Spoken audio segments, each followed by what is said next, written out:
Hi, good afternoon, everyone, and thank you for attending today's talk titled Autonomy, Core Element of the 1680 Pueblo Revolt with Crow Canyon Archaeological Center's very own John Ghahate. But before we jump into the lecture, we would like to share our land acknowledgement. Crow Canyon Archaeological Center acknowledges the Pueblo, Ute, Paiute, Diné, and Jicarilla Apache people on whose traditional homelands the institution sits. Our work would not be possible without Indigenous people and communities in the past, present, and future. And we respectfully recognize and honor ancestral and descendant Indigenous communities for contributions to all humankind. Crow Canyon is grateful to all Indigenous people and supports the preservation and protection of cultural traditions, ancestral connections, and sacred lands. Thank you for your continued support of our mission, and we really couldn't do this work without you. So just a brief little rundown on the Zoom platform. If you have any questions, please enter that in the Q&A box. That way we'll be able to see your questions. If you type them in the chat, there might be a less likelihood that we'll be able to see or get to them. If you're having difficulties with any of this, go ahead and head over to our live stream on Facebook at crowcanyon.org /Facebook. And you can also view these YouTube videos on our YouTube channel in case you need to log out early or just want to take a second look at the lecture. We have a couple of great talks coming up in the next couple of weeks. The first is titled Indigenous Food Sovereignty and Land Grant Institutions, A Forgotten Debt, with Dr. Michael Charles on August 15th, and mid to late Holocene hydroclimate in the Southwest USA, evidence from lava tube ice, with Dr. Bogdan Ona. And that one is the week after, August 22nd. And again, thank you so much for being here, for your contributions. All of this makes absolutely everything possible to be able to bring our talks to a much wider audience. So thank you so much. This webinar is sponsored by the Four Corners lecture series.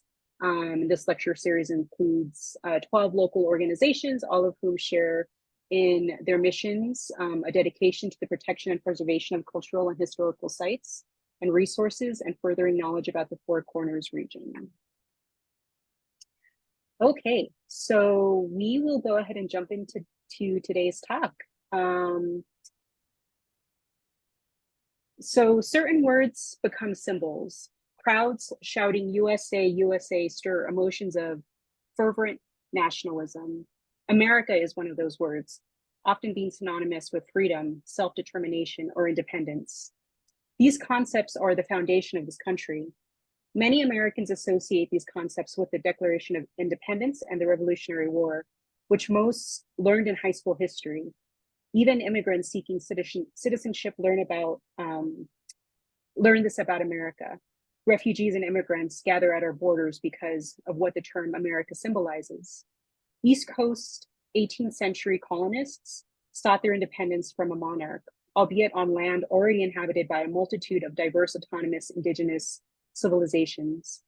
Self-rule autonomy, and more specifically, the right of a human collective, can determine its own government and civilization, which was already well established throughout the Western Hemisphere centuries before 1492.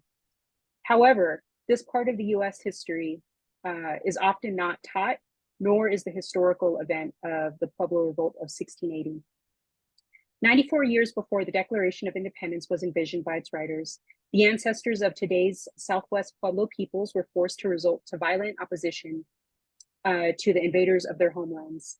The Pueblo peoples had endured 82 years of oppression, harsh feudal rule, forced religious conversion, slavery, and warfare, and the requerimiento, the Spanish term for an ultimatum. The Pueblo Revolt of 1680 was the Pueblo's response to ensuring there would be a future, perpetuation of cultures, existential beliefs and languages, and in essence, their very existence. To understand the factors contributing to the Pueblo Revolt, it is essential to know about the Pueblo peoples and their legacies as human societies. So a little bit about our speaker, John Ghahate, is from the Pueblos of Laguna and Zuni, and a member of the Turkey and Badger clans. As an educator at Crow Canyon, John works with students to develop accurate, credible, and respectful narratives of Southwest cultures. His diverse professional background includes a healthcare practitioner, a middle school and high school math and science educator, an athletic coach for the public school system, a journalist for a national radio talk program, and a community volunteer for a variety of community conscious organizations. Most recently, John served as the museum cultural educator at the Indian Pueblo Cultural Center in Albuquerque.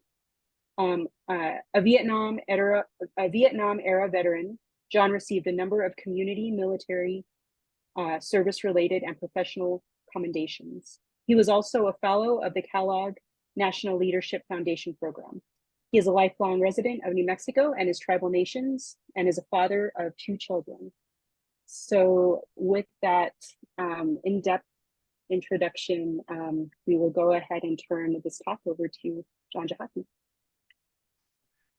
Thank you very much, Rebecca. It's an honor and a privilege, and thank you for the generous introduction. Goatsi Keshe. Greetings, everyone, and thank you to Crow Canyon Archaeological Center's weekly webinar. It's an honor and a privilege to talk with you today, and thank you, everyone, for joining us. Before I begin my presentation on the inalienable right of our Pueblo people to claim autonomy, basically simply to claim their sense of place, that acknowledgement that is given. The acknowledgement is explicitly exemplified in our right as Pueblo people, people of culture, to speak the languages of those who have preceded us. And so to begin, let me introduce myself in my mother's language. Goatsi Hopa, Gaitao Shrawashra, Sao Jemishe, Doi Hokequia, Du Hinome, John Ghahate, Goaikome, Sanai Eleanor, Helen, Hinuskatsina. And so in my mother's language, and we are a matrilineal society, and in my mother's language, by using that introduction, then those who understand the words that I spoke can have an understanding of who I am as a person, who I am as a human being. And so basically I greeted you as and the term that we use is that we refer to you, all of you, as our relatives, because in a sense, we are all related. We're all Homo sapiens. We all have the same DNA. We have shared commonalities that, in a sense, that we are all interconnected. So if I was able to donate to you my blood, my heart, my kidneys, I could do that and you would be able to get them. And so that's how interconnected we are as human beings. So we use that term. I am John Ghahate. I'm from the Pueblo of Laguna and Zuni. My mother is Eleanor, my mother's mother is Helen, and our clan is Turkey. And when I go through that process, then someone who understands the terms I use will understand who I am and then probably say, oh, I know who you are because I know who your mother is, or I know who your grandmother is, or we're the same clan. And it's that construct of what connects us as Pueblo societies, because there was no constructs of last names on this side before the other side decided to come to this side of the world. There were no Joneses and Smiths or Andersons, Garcias, or anything like that. You were identified through your community as a collective. So that's how it has always been and will continue to be. That's what autonomy means. But to begin, let me start with a reading from Dr. Joe Sando. He is Hemish from the community of Walatoa, or as the Spanish imposed on them, he is Jemez from the community, Pueblo community of Jemez. And he writes in this book, in the book, Pueblo Pope, leader of the first American Revolution, he writes, a revolution or revolt is a political movement that seeks to overturn the dominance of one group by another. American citizens and all individuals seeking U.S. citizenship are intimately familiar with this story at some point because they're told about it. A group of frontier farmers, traders, and hunters living on the edge of the wilderness were oppressed by an autocratic foreign government that they ruled by decree, taxed them unjustly, gave them no voice in governmental decision-making, and denied them their fundamental freedoms. And they had been subject to this system for generations. Years of ongoing grievances and hostile, even cruel treatment at the hands of these individuals, these representatives of the monarchy, who lived in palatial places across the Atlantic Ocean, had forced them to a point of no return. Finally, the time came and messengers sped across the country, community, the landscape, to notify the people that the insurrection had begun. They were poorly armed, considered inferior by the officials and spies who served the royalty. These colonists nevertheless won their freedom. This is US history. This is a depiction. This is a narrative that some have compared to the Pueblo Revolt of 1680. However, the Pueblo Revolt was not solely by just a group of individuals getting together. It was a group of sophisticated civil agrarian civilizations who had called this 20-mile corridor, what we now call the Rio Grande Corridor, from what we now call Taos Pueblo all the way down to a community called Socorro, New Mexico. They had called this place home since time immemorial. We now refer to this place as the state of New Mexico. However, there is one significant difference in this depiction or this comparison between the American Revolution and the Pueblo Revolt of 1680. The most important thing, or one of the things that is important, is that the colonists who were defending or who were trying to fight for specific rights, who had now called home the eastern seaboard of what we now call the United States, they were the invaders. They had sought economic and religious freedom. They were economic and religious refugees, immigrants, migrants who invaded the homelands of a multitude of indigenous communities. They claimed the land as a gift from their God, perceived it as unused, undeveloped, and uncivilized. For the people who are now referred to as Pueblos, the image you see behind me is our homeland. It has always been our homeland and is the homeland of our ancestors. Certainly, science gives us a timeline as to when they migrated into this area. And they had inhabited this area for more than 350 years before representatives of the Spanish crown felt it was their right to do so. The American colonists who achieved freedom of religion and commerce, they did it from an authoritarian monarchy.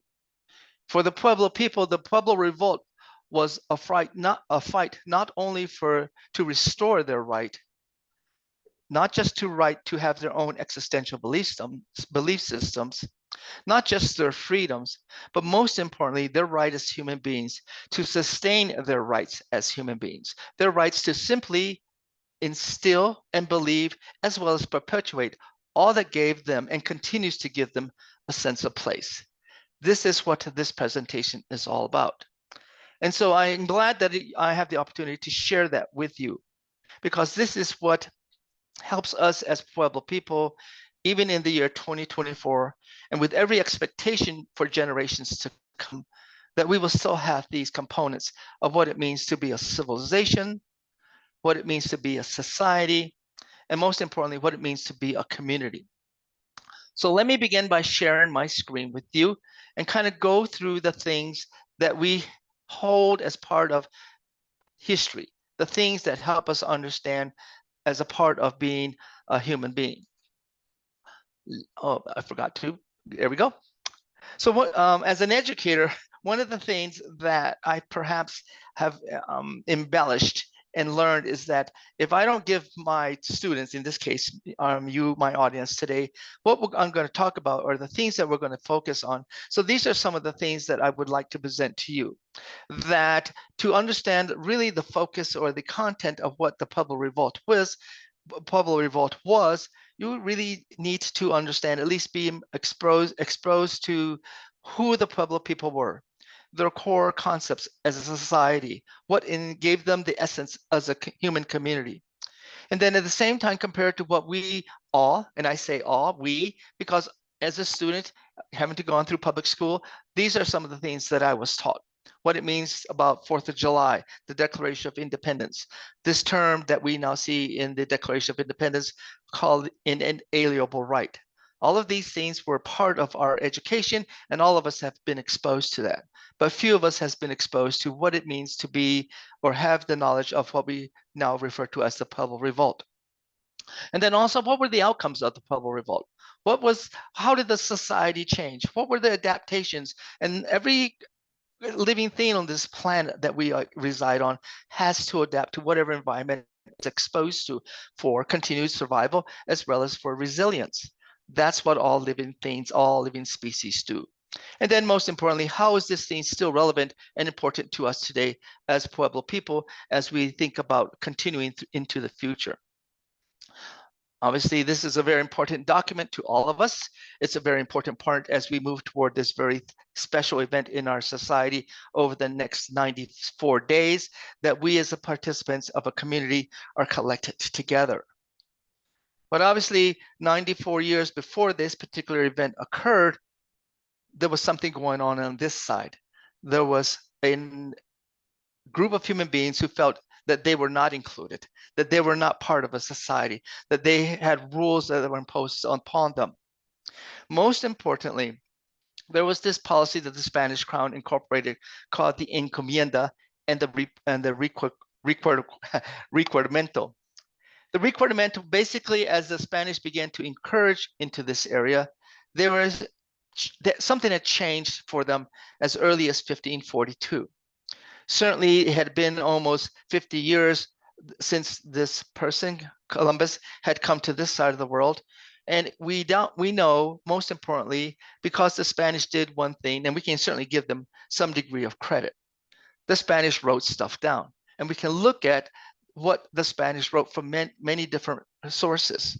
There have been a number of excellent historians who have wrote about and contributed to our understanding of what the representatives of the Spanish or the kingdoms of Castile and Aragon were doing and what imposed upon them, why they came to this area, and the justification for that.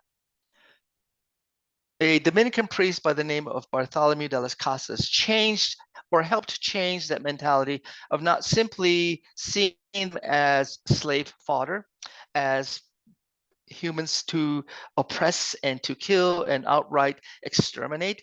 By the time the Spanish came to what we now call the southwestern part of the United States, in particular New Mexico, something changed. Something they adapted to a degree because, most importantly, not only did they simply invade this area, but they simply did not kill everyone.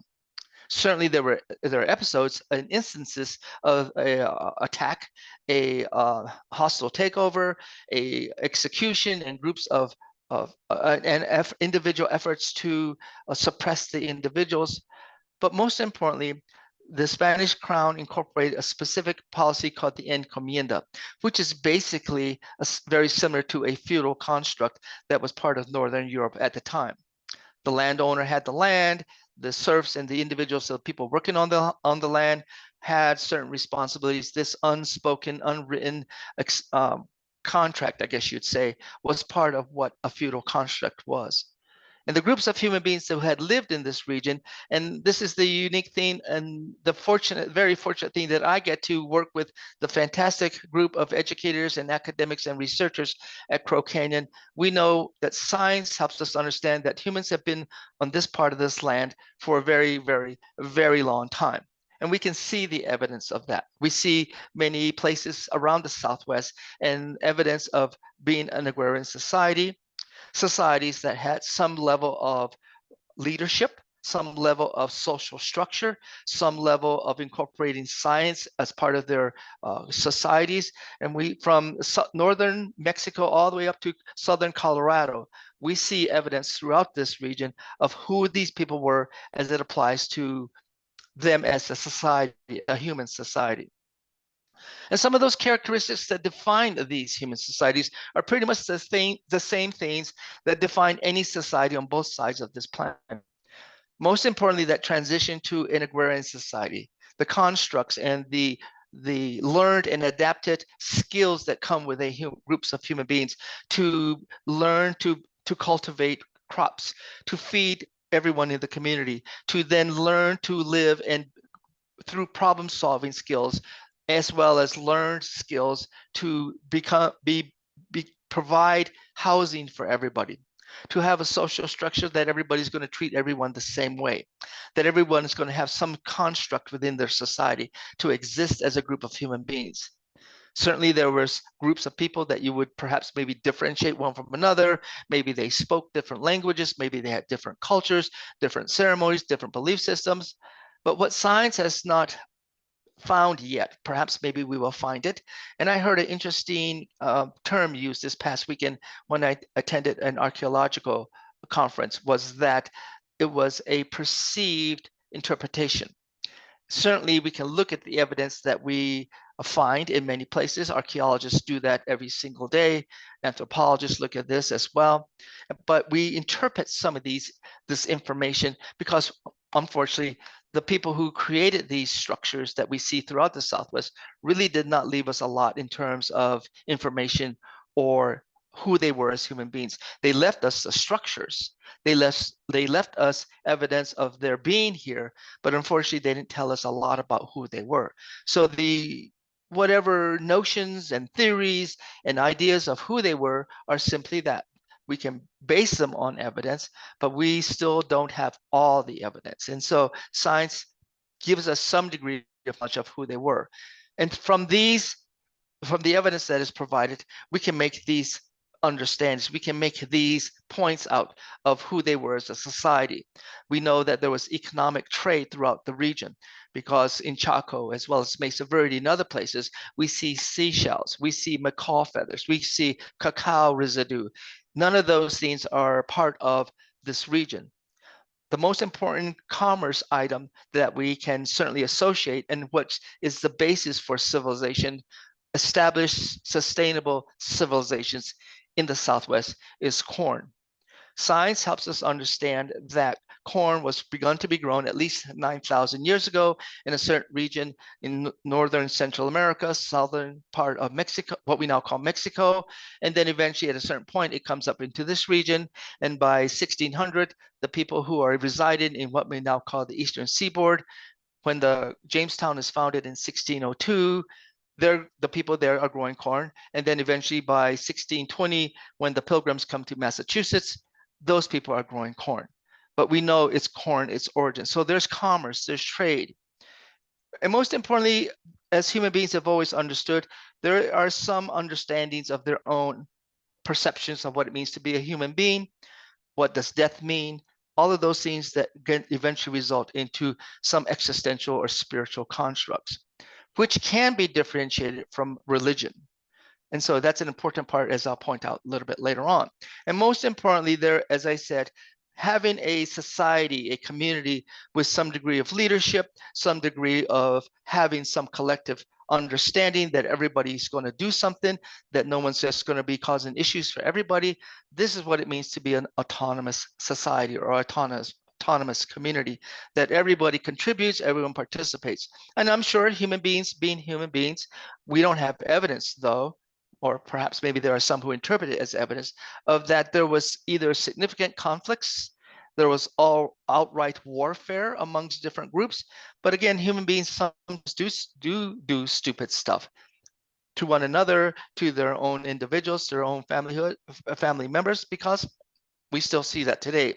So these are some of the concepts of what science helps us understand as it applies to the human civilizations that have lived throughout the Southwest. One of the earliest maps, as you see on your screen, is as Spain is, or the Kingdom of Castile and Aragon are eventually coming into the Western Hemisphere, they choose to claim this Tierra Nullis, or nobody's land. Eventually, it becomes Tierra España, or New Spain, or Nueva España, or New Spain. And so these are some of the earliest understanding of what they thought this land looked like. One of the other earlier maps that was created by the map makers at the time was they were still under the impression that they were very close to getting to their principal goal, which is get into Asia, or in this case, at the time, a place called what we now call China. That was their original goal. Columbus really thought that he was going to get there, but obviously there was this big thing called the Pacific Ocean and this big entire land base called North America that was in the way. And so they finally had to understand and accept the fact that they were nowhere close to getting to Asia, but they did come across what we now call North America. And eventually, as they began to change their policy, when the Spanish first came into this region, and the first accounts of the Spanish coming to this region were well documented. One of the earliest reports comes around 1538, after a group of adventurers, sailors, invaders, unfortunately wrecks upon the gets sea wrecked around the western coast of Florida. The 300 souls that were survived the wreck somehow try to head back to Mexico City. Unfortunately, it takes 8 years for the remnants of that group of survivors to make it back. And of those 300 individuals, there are only 4 left. They eventually make it back. And actually, the first person that comes into this region comes to the Pueblo of Hawiku, which is now referred to as Zuni. He was not from Europe. He was not a white person. He was not a Spaniard. He was actually from Africa. The Spanish were very documented this notion that he was from a place we now call Morocco. Although he was not a Black African, he was referred to as a Black African. He was a slave. His story starts in 1526. He's captured by the Portuguese, sold to the Spanish noblemen. They go to a place called Hispania, Espanol, that we now would call the Dominican Republic. And they sail to Florida. They get shipwrecked. He's able to get them back to Mexico City. And the Viceroy of New Spain interrogates him and finds out that there's a whole bunch of people living up in this area. So he, along with a priest whose name was Fray Marcos de Niza, they come to the Pueblo of Zuni in May of 1539. Unfortunately, as most humans don't understand one another, and he starts making some demands, and unfortunately the people of Zuni kill him. But the priest unfortunately returns back to Mexico City and begins this lie we now call, referred to as Cibola, or the cities of gold. This eventually brings up Cortez. And so in my introduction, I did say they had endured 80 years of oppression.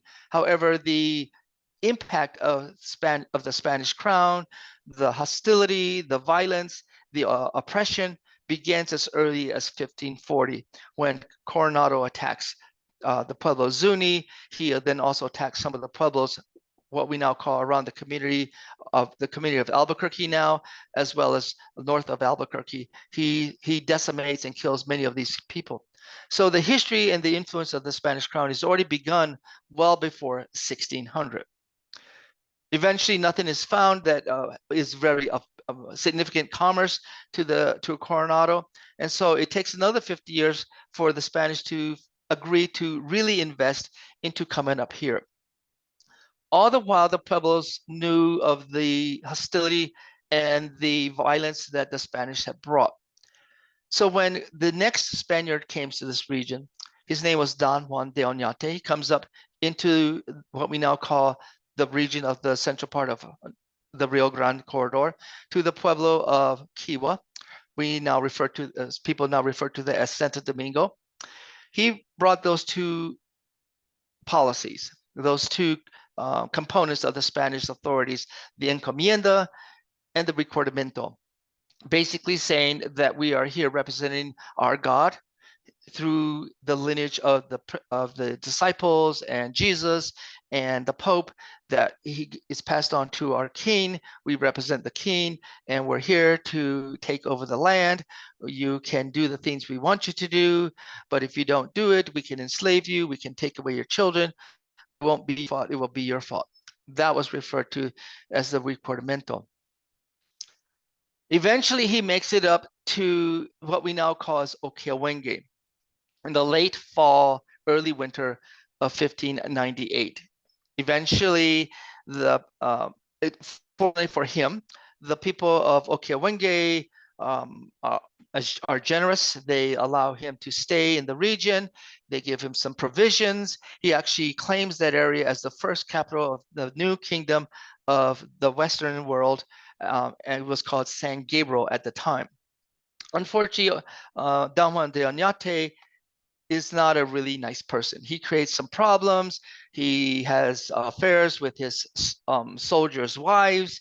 He's stealing. He's doing a lot of stupid stuff. And his replacement comes and arrests him. And then eventually in 1610, his predecessor, sort of like maybe to diss him, moves the capital from San Gabriel down to where we now call Santa Fe, New Mexico. All the time, the Pueblo communities have always been societies of diversity. They had different languages. They have different ways of understanding what a society meant. They had different belief systems, and although they were in a specific region close to one another, there were different languages spoken amongst them. There were different ceremonies, different belief systems. There were, and I've heard people sometimes refer to them as much like we would say the Greeks in the city-states, but not so much that. That's my interpretation, is not so much that as they were autonomous community centers. And I've learned the word community center, having spent some time up in Crow Canyon, that how we look at a society, the constructs of what a society means and what it means to bring them together as a group through leadership and some degree of governance, that these societies were able to exist. So one of the earliest maps that you see on your screen shows that there was just not these current 19 pueblos. There were many, many more. It's also estimated like around the pueblo of, the community, current day Pueblo community of Santa Fe. It's suspected that perhaps there were 4, possibly even 5 different distinct communities, but eventually the city of what we now call Santa Fe either inundates them or just simply gobbles them up. The same way with Albuquerque, the same way with a community south of Albuquerque called the community of Socorro, that there were other communities there. And we see the evidence of these communities who existed beginning in the 1600s and eventually up until 1680. And so to understand what were the driving factors, what were the things that helped or caused or moved the Pueblo people to violence, is to have to understand, first of all, how the world was changed upside down. All the things that had been stable in their lives, all the things that had allowed them some stability as sophisticated agrarian societies, all the things that had allowed them to exist, their ceremonies, their languages, their clan systems, every component was now turned upside down. In addition to that, to being authoritarian, controlled by authoritarian representatives of the Spanish crown also put specific components as to why and who they were. Perhaps although the Spanish did not write it down per se, and like I said, we can certainly give the Spanish some degree and some credit because they did write stuff down.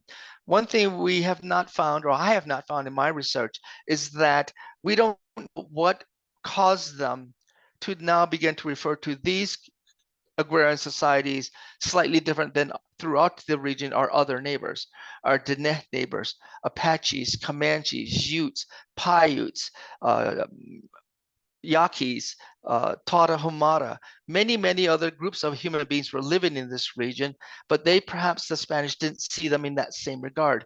And so as a result, they began to refer to these groups as pueblos. Simply because if you consider how an individual who is speaking Spanish might see a community and might say in Spanish, Los Pueblos allí, basically, which means, hey, there's some towns over there, or La Puebla aquí, oh, there's another one over there. And so they're seeing these collective communities living together, and what some of the earliest accounts of this by the Spanish authorities, that they were peaceful, that they were farmers, that they wore clothes, that they were not savages like they would call other groups. And so perhaps maybe they began to look at them slightly different. Then eventually they refer to these groups saying, oh, well, you live in a pueblo, sir, you're a pueblo. So the term becomes synonymous with not only this group of houses or this community together, it is now associated to the individual. So you're a pueblo because you live in this thing called a pueblo, versus our neighbors and others that we're not seen in that same regard. So that's why we oftentimes today, even today, we don't refer to them as pueblos. And so these things on your screen that you see, this is those influences, what the Pueblo people had experienced during those many parts where they had been occupied by the authorities of the Spanish crown. One important thing to consider is what the Spanish acknowledged. As I mentioned before, sometimes I've heard in my capacity as the museum cultural educator, after a presentation about who the Pueblo people are, they might say, well, the government gave you this land. Well, unfortunately, that's not quite true, simply because of the way the Spanish saw these groups of people. Several of New Mexico historians have written a very interesting book called The Pueblo Foursquare League. And what occurred was that the Spanish, to sustain and maintain this feudal system, this encomienda, was to not only embrace to a degree, acknowledge to a degree that the Pueblo people live in here, had resided here. And so they began to acknowledge and actually map out and draw out how this groups of people were going to be living. And so a league at the time was a distance that the crown or the king established. That was his standard. And so what occurred was, as churches were begun to be built, oh, I forgot to mention, as churches were begun to build, think about that premise. Okay, so you're going to be building churches. Well, you don't build churches for just anyone, because at the same time in the 1600s, at the height in what we now call, will eventually become Spain, there's something going on. It's called the Spanish Inquisition. So in Spain right now, at the same time the Spanish are here on this side of this planet, they want to get rid of, in Spain, want to get rid of certain people. So anybody who's a Jew, a Muslim, a gypsy, a gay, a lesbian, a heretic, a pagan, a heathen, anybody that was not seen acceptable to the Catholic faith, they're simply getting rid of. And as a result of that, two things occurred. Number one, people who perhaps maybe were Jewish or any of the other individuals to escape the Spanish Inquisition, some of them actually come to this side of the world. They are oftentimes referred to as conversos, pretend Catholics.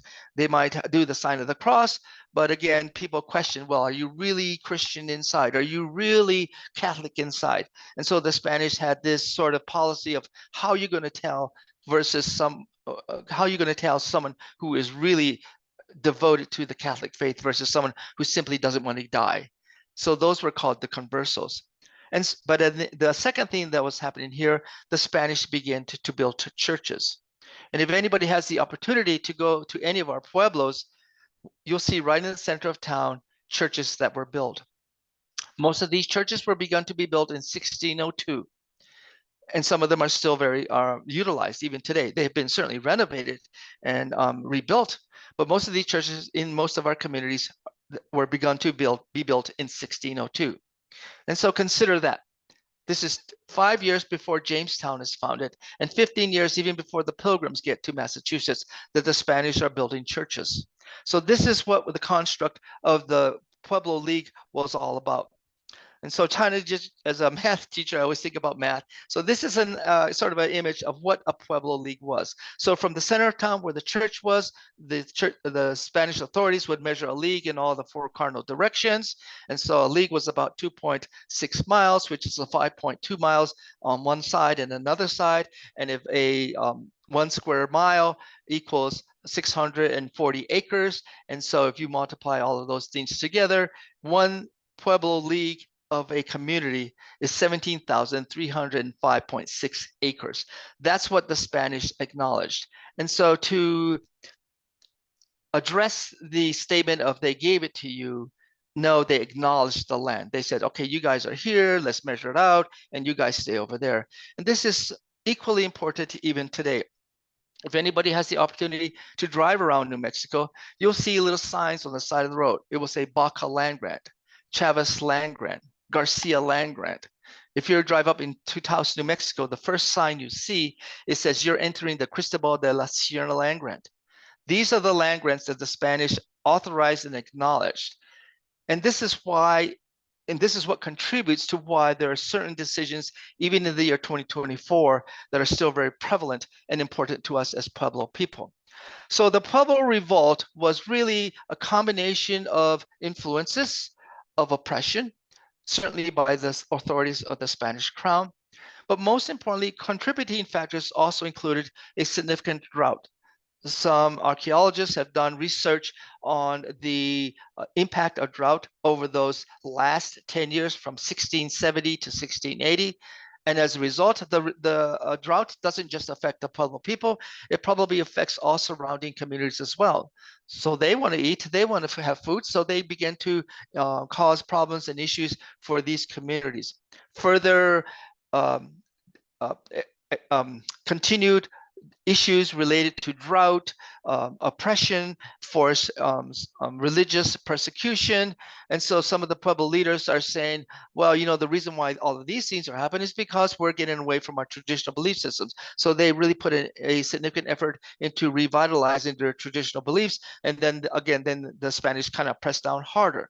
So all of these things are playing impact. There's dissension, there's groups of people, the Spanish authorities, the soldiers, the clergy, as well as the citizens, they're all fighting amongst themselves. And so as a result of this leads up to what contributes to the Pueblo Revolt. It spearheads itself in 1675. As perhaps most of you know, it's led by this man from the Pueblo of Okiawenge, we know as Pope. Different people have come up with different understanding of who he was. We don't have much information about his existence prior to the Pueblo Revolt, but there are some historians that have made some connections with historical oral narratives. And so it's understood that at least he was a specific leader of a specific clan. He may have been a spiritual leader, or he may have been a chief or a leader of a specific clan group.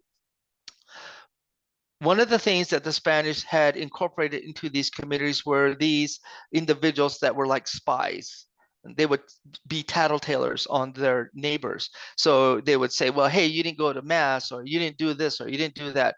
And so there was always these individuals that you had to be aware of, much like the colonists. There were the loyalists who were still very supportive of the crown. So these individuals were still within the communities. And it turns out from his oral narrative is that Pope, along with about 39 other individuals, were meeting up in what we now call Jemez. Someone tattletaled on them. They were arrested. They were taken to Santa Fe. And if you ever had the chance to go to Santa Fe, you see this building called the Palace of the Governors. They were tried. They were accused and found guilty of treason and heretics, and they were publicly whipped. And to send a further deterrence, they were of the 39, 4 were chosen. Basically, you and you and you and you, and they were chosen to be publicly hung as a further deterrent. Fortunately enough, Pope was not one of those, and so the Pueblo of Taos sequestered him. They sheltered him, and for the next several years, he's trying to decide what we need to do, or what the Pueblo people needed to do to address those issues. Eventually, it accumulates in August. And I did a little bit of research on Google. I said, what day was August the 10th, 1680? And it turns out August the 10th of 1680 was a Saturday. It turns out the actual date for the revolt was to be August the 11th. And so when you think about or consider, where are Catholic people on a Sunday? They're in church. So people are thinking, hey, that might be a great time to kind of do this thing. But unfortunately, something happens on Saturday. We know that there were some runners coming from Tusuki, a Pueblo. They were going to another community called Galisteo. They were arrested, they were tortured, and they spilled the beans. And so the revolt starts a day earlier, which now we recall as August 10th of 1680. There are varying stories, but the most common story is that by having a yucca cord with knots was the day that they would eventually be that particular uprising. And it turns out in that day in August would have been several days before a replenishment of supplies and provisions that would be coming up from Mexico would arrive in Santa Fe. And so the thinking was that the revolt would occur just prior to that, so that there would be no supplies, or they would be on low of their supplies. As it turns out, the Pueblo people attacked the Spanish citizens and colonists in the different communities along the Rio Grande here. The survivors that were not killed were rushed up to Santa Fe. Certainly people died on both sides, both Pueblos as well as the Spanish. But we also have to acknowledge that there were other non-Pueblo native participants because of the fact that the Pueblo people have been living in this region. They perhaps maybe connected with our neighbors, our indigenous neighbors, our Dene, Comanche, Apache, and they had perhaps maybe intermarried or had relations and commonality with them. They were part of the community. So there are some of our Pueblo historians that encourage us to not only say that it was only Pueblo people that participated in this insurrection, because there probably were others, and perhaps maybe there were other Spanish colonists who had realized that what they were doing was not either the Catholic, Christian, or humane way to succeed. So maybe they sided with the Pueblos. So it was not only just Pueblos. So we should keep that in mind. Although we don't have proof of it, we should be mindful of the fact that there were other participants in this insurrection in August of 1680. In 1980 was the 300th anniversary of this particular event. And as a result of that, Herman Ogoyo, Dr. Joe Sando, and many other Pueblo leaders felt it was appropriate time to acknowledge this historic event, to make a point to ensure that the Pueblo narrative is put out to the public, that it's done with authority and accuracy, and most importantly, that it's respectful. And as a result of that, a statue was made by another Jemez sculptor, Cliff Fraua, and the one you see on your screen there. That statue sits in Statuary Hall in Washington, D.C., simply because it's a historic event. And these are the things that are still very prevalent to the Pueblo today, simply because it was felt by the Pueblo people that it was their right to exercise that construct of what a human being is, who a human being is, to simply acknowledge that term in our Constitution. It says that we have this inalienable right. And basically what that means is that I don't have to prove my rights to you. They should be accepted. I don't have to prove my humanness to you. I'm a human being, you're a human being. I don't have to show you my DNA. I don't have to show you my EEG or EKG or open up my chest to show you my heart. We're human beings, period.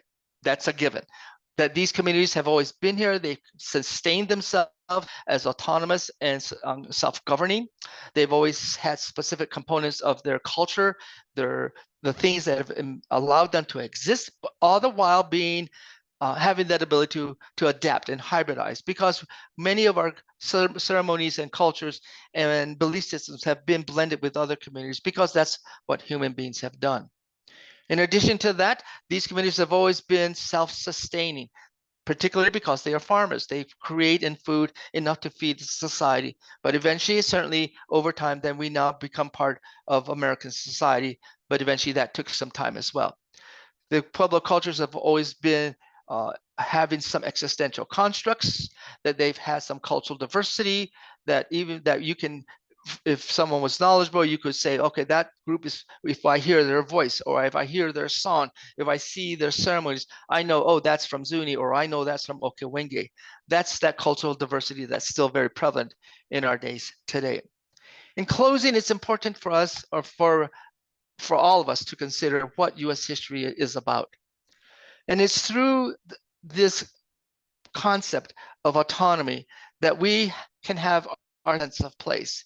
And it's through culture, that a community, and through the incorporation of science constructs that it gives us as human beings a sense of identity, who we are as human beings. Because of that culture, because of that language, and certainly over time, as we move around on this planet, maybe some of us don't live in the same house we're grown up in, or we go to other places because of jobs or for education or whatever it is that I choose to move from another place. But when a group or society has no longer connection to its homeland, to where its ancestors originated, to the things that connect them to being another human being, eventually you lose maybe the ceremonies. You don't get to do the ceremonies that you participate. Long term, maybe you don't get to wear the attire or use the clothing or have the same cuisine that you have. Longer term, as any society gets away from their homelands, what you lose is identity. This is the essence of what it means for the Pueblo people as it applies to the Pueblo Revolt. Without that exercise of autonomy, without taking the step to live as human beings, the Pueblo culture would not be here. And as I mentioned before, for the people, for the colonists of America, certainly they were fighting for their freedom. And I looked up the word freedom. And if anybody's ever seen the movie Braveheart, the last words in that movie, the guy cries out, "Freedom!" Well, when you think about Europe on that time, there was no such thing as freedom. Even though we get words like democracy and politics from the Greeks, we get republic and senate from the Romans. There was always an emperor. There was always someone, an authority or monarchy, a kingdom or empire that was part of the Eastern Hemisphere. For the Western part, to a degree, we can look at what evidence we have available, and to the most part, we can see that there was some degree of individual autonomy amongst the groups, because certainly we can make some degrees of extrapolations. And so in closing, I would just like to share with you that for Pope, who was here, who shared his idea of what it means to be a society, is still very important and relevant to those of us as Pueblo people. It's exemplified in the languages we speak. Certainly, we eventually become US citizens. We participate, we are academics, we're doctors, we're nurses, we're attorneys, we're public servants, we're veterans, we're active duty personnel. We have a Native American Pueblo woman who's a Secretary of Interior. Maybe one of these days, he or she will be the president of this country. We have had Native Americans fly up in the International Space Station. But what connects us as an indigenous society is our right to be here, to do all the things that connect us as human beings to who we are as people. And so this is the essence of what the Pueblo Revolt is all about. So I want to thank every one of you for listening to my presentation, and I'll be glad to take any questions. If anybody has any questions or comments, please don't hesitate to ask. All right. Thank you so much, John. Well, we definitely have a few questions, so we'll jump right into them. Do you have an idea of the estimated population of any of the communities when the revolt occurred? You know, that has one of the most interesting questions, one that unfortunately cannot be answered. A couple of reasons why. We do know that there was some, not necessarily a census that was taken, but when the encomienda was incorporated into this region, the landowners were assigned in homes. Okay, you're going to be able to get X number of bushels of corn from this family. You're going to get some cotton weavings from this family and so forth. And so the family to a degree was counted. And so there is some evidence that that was recorded. Unfortunately, what occurred is that at the time of the Pueblo Revolt, because there was such angst and animosity amongst the Pueblo people, a lot of history was destroyed and burned. This includes some documents for the Pueblo League. Several New Mexico historians have written a fantastic book, and they point out in the opening chapters that the earliest evidence that may be attributed to the Pueblo League is around 1660, because at the time of the Pueblo Revolt, a lot of documents were simply destroyed simply because the people had just really wanted to eliminate and get rid of the influence of the Spanish crown. So a lot of peoples were burned. So no one can really say, but we do know that there was a process. But that process that was recorded was either destroyed or it has not yet been discovered yet. So that's all we know. There was a process, but we don't have any evidence of that right now. I hope that helps. All right. Another viewer says, thank you for this wonderful presentation. Could spend hours listening. And let's see, if not appropriate, can you discuss why after only 12 years, the Spanish came back? Why was there no longer a unified resistance? Very good. Dr. Sando, as well as Herman Ogoyle, and also Dr.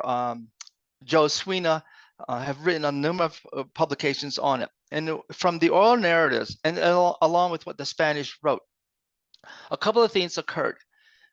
Dr. Sando points out that there was a chasm that developed between the Orthodox, very conservative groups of Pueblo leaders. They just literally wanted to get rid of everything that the Spanish brought. They just wanted to go back again, like it was before. They didn't want any evidence of it. But there was also those younger groups of younger people that had not perhaps endured as much as the older ones had. And so perhaps their reasoning and rationale was that, well, yeah, they were really kind of cruel and mean groups of people, but they brought cows and horses, they brought sheep and goats and mules, they brought the wagon, they brought metal shovels, and so they brought stuff that we could use. And I don't have to carry everything on my back now. I have a wagon, I have a mule, I have a donkey, and so they're seeing some benefits in that regard. In addition to that, that drought continued during those 12 years. So surrounding groups are kind of falling prey to the Pueblos. They're stealing, they're attacking them. And in addition to that, now they have the horse. They have a horse. They have a mode of transportation that gives them a different benefit for those who don't have horses. In addition to that, there's also leadership issues going on. So there's a couple of things that are going on. It turns out from what Dr. Sando has told us that a delegation of Pueblo leaders actually goes down maybe as far as El Paso, what is now referred to as Paso, maybe a little bit further, and they begin some degree of negotiations, thinking, you guys were kind of bad, you guys were cruel, you're mean, but we're having some issues over here. We don't have the wherewithal to kind of deal with that.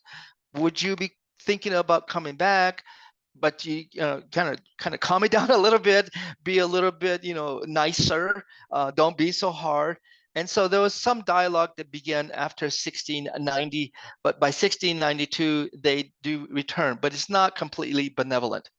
There were continued skirmishes, there was continued oppression, there was continued forced labor in the encomienda, and eventually perhaps maybe what forced them to gradually realize that they could not live in this region without cooperating was that they all would suffer if they did not work together.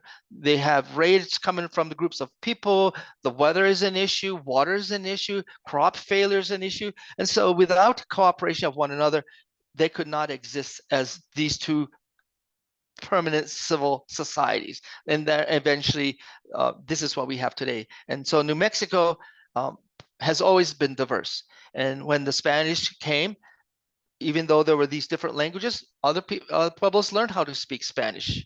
Then the Americans came, then now we all speak English. So New Mexico has always been a multilingual, multicultural component, but it took some degree of give and take for both these cultures to somehow blend and hybridize together. And this is what we see in New Mexico. I hope that helps. All right. Yeah, thank you, John. We have a couple questions that sort of seem like they might link up to each other. So I'll ask, someone says, Hopi researchers have argued and Hopi oral history strongly suggests that the Spanish documents and narratives are heavily biased, and researchers have published 2 volumes on this topic, and there's some links to the volumes. Do you think, or can you speak to the importance of balancing Spanish documents with indigenous or traditional knowledge? And can you speak more specifically about the hardships endured by Pueblo peoples at the hands of the Spanish? Excellent. That's an excellent question. And actually, not just the Spanish perspective, but also what science helps us understand. Because science tells us from the evidence that we use and interpret now that the people we now refer to as Pueblo migrated into this river valley at a certain point in time. They brought with them that learned knowledge that we see up in Mesa Verde, in Chaco, and other places, whereas other groups had not yet perhaps come to that point. They were not completely community centers. They were not building multiple storage structures. They were not completely, totally agrarian. Maybe they were seasonally migratory, not permanent, living in one particular place year round after year after year after year. And so as a result of that, we can not only just look at the biases and the perspective of the Spanish people, their descendants, because they were writing stuff down, but it came from just their perspective. And we not only have to include the narrative, oftentimes the oral narrative of the Pueblo people, but we also have to include what science helps us understand. So this triangle of these three contributing factors should, to a degree, work together, but there are times when they don't.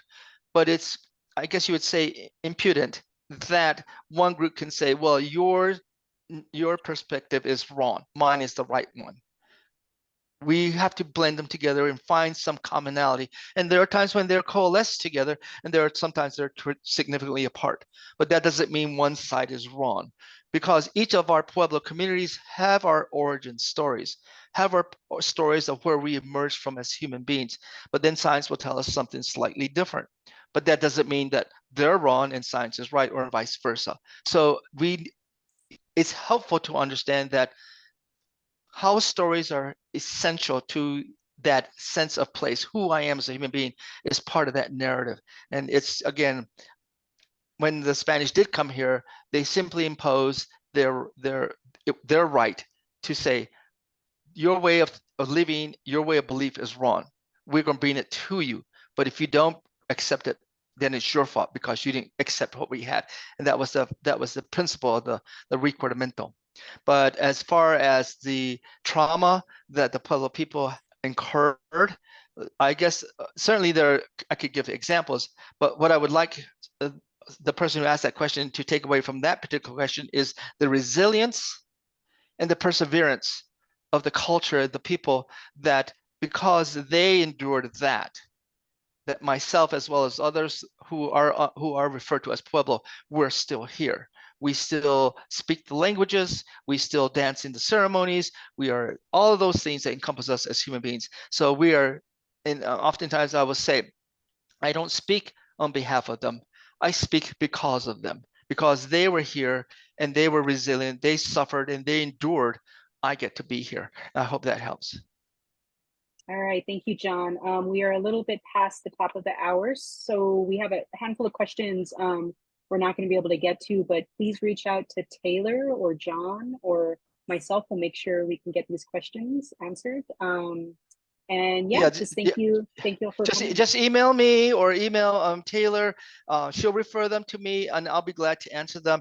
Also, if you're interested, I have a list of books that I use as my resources. And I want to, again, thank Dr. Joe Sando, because he, as an academic, and not only as a Pueblo historian, an editor, but someone who felt it was our right to ensure that how we tell the stories is very pertinent. And I was fortunate to have met him and talked with him. So the passion and the desire to learn more was instilled through him. So I'm really thankful to Dr. Joseph Sando. Thank you. Thank you, everyone. Wonderful.